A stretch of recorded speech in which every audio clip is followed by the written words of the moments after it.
여러분, 우리 IFRS는 특징이 세 가지가 있는데 뭐랑 뭐였죠? IFRS의 특징이? 예? 원칙 중심이 제일 중요하죠. 그 다음에 공정가치 평가, 그쵸? 세 번째가 뭐였죠? 연결 재무제표를 주 재무제표로 한다는 거였잖아요. 그럼 우리 두 번째 얘기를 하려고 그러는 거예요. 우리 기본적으로 장부 금액, 취득했을 때 금액으로 자산과 부채, 자본을 기재하는데 요거랑 비교되는 게 뭐가 있다고 했어요. 요 자본과 비교되는 게. 주식은 시장에서 거래가 된다고요. 우리 회사의 주식이 시장에서 거래되고 있고 그 시장에서 거래되는 가격을 다 합하면 그걸 뭐라고 그래요? 그거 다 뭐라고 그래? 다 합치면.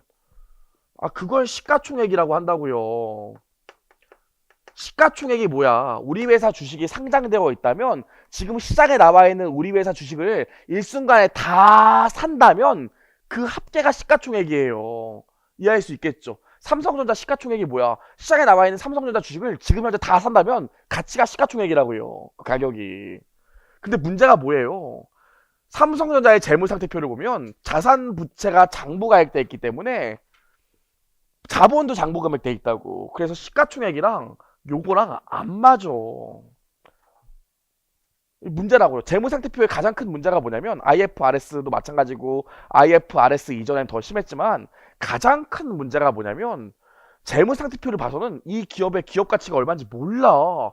다 옛날에 내가 구입한 가격으로 상각만 하고 있거나 옛날에 내가 구입한 가격으로 재무상태표의 자산과 부채를 기재하기 때문에 실제로 이 회사의 재무상태표를 보면 모른다고요. 이게 얼마짜린지. 그래서 우리 나중에 고급 회계 배울 거지만 고급 회계에서 M&A 합병 뭐 이런 거 배우면 제일 먼저 하는 게 뭐냐면 이 회사의 자산과 부채를 다 공정가치로 바꿔주는 걸 한다고요.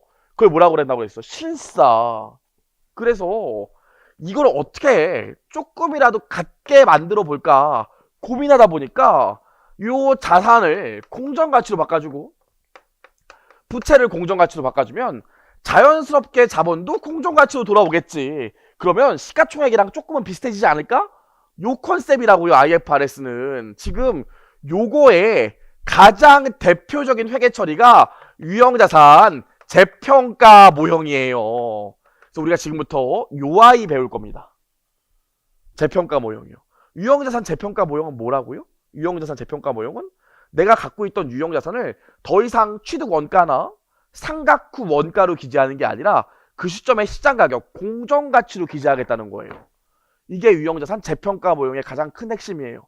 내가 옛날에 구입했던 가격, 그 구입했던 가격에서 감가상각만 했던 장부금액으로 유형자산을 기재하는 게 아니라 지금 기말 시점에 공정가치로 기재하겠다는 게 재평가 모형이라고요.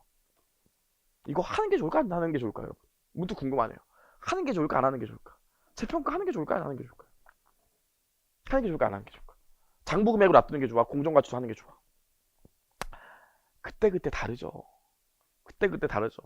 장부금액으로 하는 게 좋을 수도 있고 공정가치로 하는 게 좋을 수가 있는데 우리 자산은 유형자산은 뭐가 있다고 그랬어? 건설 중인 자산 말고 사용 중인 자산은 상각자산과 비상각자산이 있다고 했어. 비상각자산은 토지고 상각자산은 건물, 기계 이런 것들이라고요. 예전에는 이 IFRS가 도입됐을 때 비상각자산, 토지만 재평가를 해주고요. 상각자산은 재평가를 안 해줬어요. 상각자산은 재평가를 안 해줬다고요. 지금도 삼성전자는 토지만 재평가를 해주지 유형자산에 대해서 건물이나 기계랑 치는 재평가를 안 해요. 왜 안 할까? 그런 생각 안 해봤어요? 재평가 왜 안 할까?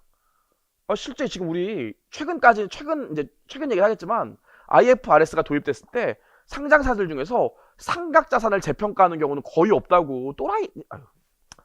뭔가 꿍꿍이가 있으니까 재평가를 하는 거지 재평가를 할 이유가 하나도 없어요. 좀 이따 우리 회계처리 재평가 모형의 회계처리 방법을 설명하겠지만 그 방법을 들으면 이걸 재평가를 왜 할까 이런 생각이 든다고요. 우리 아까 봐봐. 100원짜리야. 손상차손 잡으면 60원 된대. 그럼 요걸 기준으로 감가상각하면 감가상각비가 내용연수가 10년이라면 10 나오지만 손상 이후에 요걸 기준으로 10년 동안 감가상각하면 감가상각비가 6이기 때문에 손상은 실익이 있다고요. 그 다음 연도부터 비용이 조금 나온다고. 근데 재평가 같은 경우엔 60원짜리가 100원이 된대. 그럼 그럼 그 다음 연도부터 감가상각비가 요 금액을 기준으로 나오기 때문에 재평가하고 나면 감가상각비가 더 나와요. 이걸 왜 하냐고. 아, 평가 잡으니까요. 좀 이따 보겠지만 재평가하게 되면 평가이익이 나오는 경우에는 요 금액을 기타 포괄손익에 기재하라고 그랬어요. 어차피 요 금액이 당기손익에 반영도 안 돼. 근데 그 다음 연도부터 실제로 당기손익에 반영되는 감가상각비는 더 커져. 이걸 왜 하냐고. 하는 애들이 이상한 애들이에요. 뭔가 꿍꿍이가 있는 애들이라고. 그래서 여러분, 뭔가 꿍꿍이가 있는 애들 사례를 볼게요. 지금부터. 그냥 여러분, 지금 제가 수업 얘기를 하는 게 아니라 재평가 모형에 대한 개념을 잡기 위한 얘기를 하는 거지. 기본반이니까.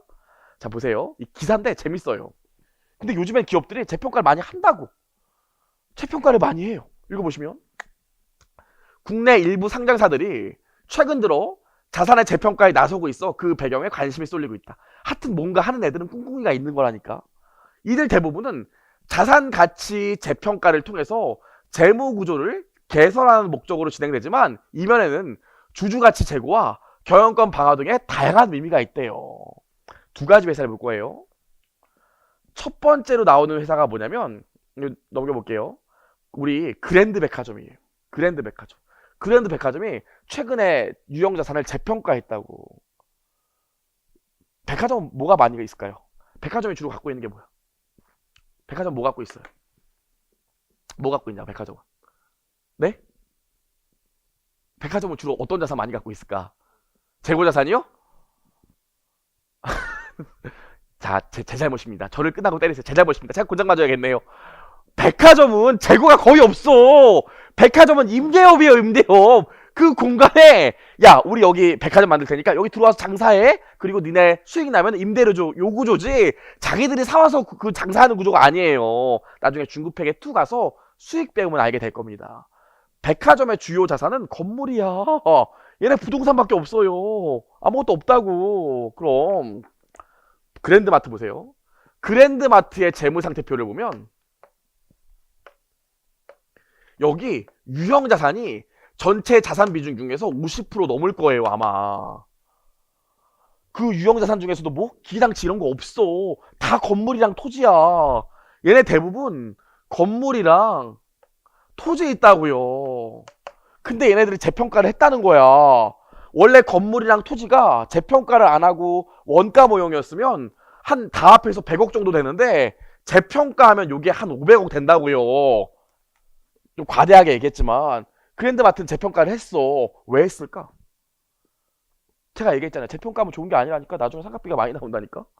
재평가하게 되면 요 이만큼 이익은 기타 포괄손익에 들어가 이익 나면 좋은 게 없어. 그럼에도 불구하고 그랜드마트가 재평가했다고요. 왜 했을까? 여러분, 백화점이 요즘 장사가 잘 안 돼요. 우리 그렇잖아. 구경은 백화점에서 하지만 사는 건 어디서 사요? 소셜로 사잖아요. 저는 우리 애기랑 저희 집이 스타필드랑 가깝거든요. 스타필드 가서 토이 킹덤 이런 데서 장난감 구경시키고 장난감 직접 애기가 갖고 싶어하는 거 사와서 집에 가서 뜯어서 같이 갖고 노는 게 인생의 낙이에요. 저희 아이는 제가 늘 사주기 때문에 늘 사달라는 말은 안 해요. 늘 제가 사주거든요. 얘기 안 해도 제가 사주고 싶으면 사주기 때문에 얘기를 안 해요. 제 자랑 잠깐 했고요. 근데 저희 와이프는 뭐라고 그래? 거기 가서 뭐 사면은 그렇게 싫어한다고요. 야, 스타필드 토이킹덤 가면 핸드폰 계속 보고 있어. 여보, 이거 인터넷에서 사면 2만 원이 더 싸. 이런다고요. 그럼 제가 뭐라 그래요? 그냥 살 건데 이런다고요. 실제로 요즘 백화점이 장사가 안 돼. 주가가 자꾸 떨어진다고. 근데 재평가하면 어떻게 돼? 일순간 자산이 확 늘어난다고요. 그러면서 어떻게 돼? 부채는 가만히 있는데 일순간 이거만큼 자본이 늘어난다고요. 그럼 아무것도 모르는 주주가 볼 때는 갑자기 이 회사 자산이 늘어나고 갑자기 자본이 늘어나기 때문에 뭔가 좋은 일이 있는 것 같다고. 와, 갑자기 자산이 늘어나서 자본이 늘어나는 거 보니까 이 회사가 잠재력이 있구만. 그래서 실제로 그랜드마트가 재평가하고 나서 주가가 엄청 올라가요. 다 껍데기인데 올라간다고요. 아시겠어요? 그래서 그랜드마트 같은 경우엔 주가 올리려고 재평가한 거예요.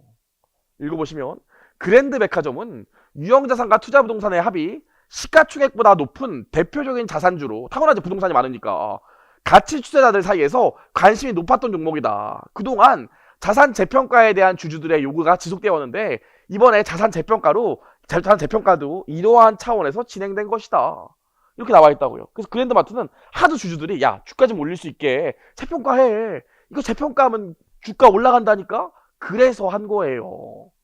근데 더 막장인 케이스, 아니 막장, 그랜드마트는 막장까지는 아니야. 아니 언젠간 얘네들이 갖고 있는 부동산 팔면은 그거만큼 현금이 들어올 거 맞다고. 주주들이 볼 때는 장사가 잘 되는 것도 중요하지만 나중에 요 건물 팔면 현금이 들어오면 그게 다 주주 몫이니까 뭐 오케이야. 여기까지는 사실 비난할 건 없어요. 근데 한진 이 자식들은 위도가 불순해. 읽어볼게요. 한진도 이번에 재평가를 했다고요. 자, 배경 설명을 그냥 할게요. 한진은 왜 재평가했냐면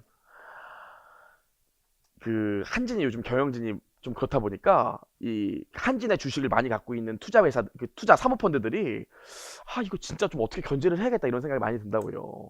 그래서 이 기업을 보면 이거 감사 기업들이 이 경영을 하다가 문제가 좀 잘못되거나 뭔가 좀 의문이 들면 감사들이 이렇게 이렇게 하면 안 되지 하면서 태클을 자꾸 건다고. 그래서 한진의 주식을 많이 갖고 있는 사모펀드들이 내가 원하는 애들로 감사를 구성해야겠다 이런 생각을 한다고요. 그럼 태클 걸 수 있잖아. 이해할 수 있겠지. 근데 여러분 자산 총액이 2조가 넘어가면 감사를 선임하는 게 아니라 감사위원회를 선임해요. 그럼 감사위원회의 선임의 요건은 또 법에 다루 나와 있기 때문에 사모펀드가 내 마음대로 못 꽂는다고. 감사위원회는 상법상 또 법에 나와 있는 대로 꽂아야 되기 때문에 한진 같은 경우엔 자산 총액이 2조 넘으면은 사모펀드가 요구하는 감사들을 안 꽂고 법에 의한 사람들을 꽂는다고요. 근데 한진이 이 자산 총액이 2조가 안 되거든요. 고민됐다고. 이 상태로 있다가 이거 사모펀드가 꽂으라야 되는데 그럼 난 너무 힘든데 이런 생각을 한 거예요. 어떻게 할까 고민하고 있는데 회계팀에서 이런 거죠. 재평가하시면 돼요. 재평가하시면 2조 넘을 수 있어요. 저희 아직 재평가 안 했다고요. 진짜? 그래서 이번에 재평가에서 자산 총액이 2조를 넘어요. 그래서 사모펀드의 말을 듣지 않고 상법상 원하는 대로, 상법에서 규정하는 대로 그 안에 구성원을 채우면 된다고요. 그런 목적으로 이번에 한진이 재평가했다고요. 그냥 그래요. 그 계산을 읽어보시면 한진그룹의 계열사인 한진 역시 최근 자산 재평가를 실시하였다 나와 있고요. 쭉 읽어보시면 재평가를 하면서 재무구조가 개선되었다 나오는데, 그러나 이 같은 자산 재평가를 다르게 해석하는 시각도 존재하는데, 한진의 2대 주주인 KCGI는 얘네의 경영 참여를 무력화하려는 의도로 자산 재평가를 통해 자산을 늘렸다는 주장이 있다. 앞서 KCGI는 한진의 기업 지배구조 개선과 경영 투명성을 증진을 위해서 감사 1인을 추천했어. 얘 꽂으려고 그랬다고요. 하지만 개별 기준 자산이 2조 원을 넘어서면 상법상 상근 감사가 아닌 감사위원회를 설치할 수 있게 돼서 KCGI보다 더 유리한 상황을 만들게 되었다. 이게 무슨 소리인지 알겠어요? 자산 총액이 2조 넘기 전에는 한 명이 아예 출근해서 감사 업무를 수행한다고요. 매일 태클 걸 수 있는데 자산 총액이 2조 넘었으면 상근 아니야. 출근 안 해도 돼. 감사위원회를 만들어서 얘네들이 때 되면 모여서 회사한테 의견만 전달하면 된다고요. 여기 구성원도 내 마음대로 상법에서 요건이 있기 때문에 꼭 얘네가 원하는 사람을 안 꽂아도 된다고요.